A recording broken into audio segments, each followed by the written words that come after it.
Now let's talk about my favorite thing, food, because the way that we're creating and consuming food on Earth is incredibly problematic. Let's start with agriculture, which is how we're growing our food.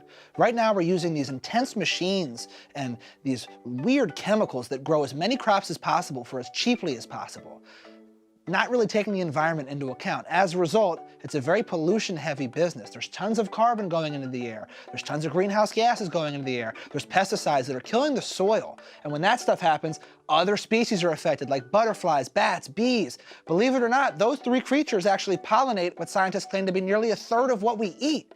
And if those things die, then, you know, so much food is off the table. No pun intended. Combine that with the rate at which we're making love, and at some point, we're gonna have a shortage here on Earth, and it's gonna turn into like a bunch of crazy people running around scavenging like rats. Another factor with food is red meat. And believe it or not, red meat consumption is one of the biggest environmental issues we have here on our planet. We eat so goddamn much of it. We got all these cows out there and they're burping and shitting and farting. And those burps and shits and farts alone are putting methane into the air. And methane is actually 27 times more potent than even carbon. Am I gonna stop eating steaks and burgers? Of course not, you know? Am I gonna eat it way less? Yeah, eat it less. Instead of having it 4 times a week, have it once a week, you know?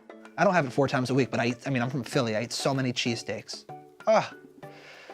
Cheese is also, is it meat? It's not meat, but it's the, you know, from the teat of the cow, I think.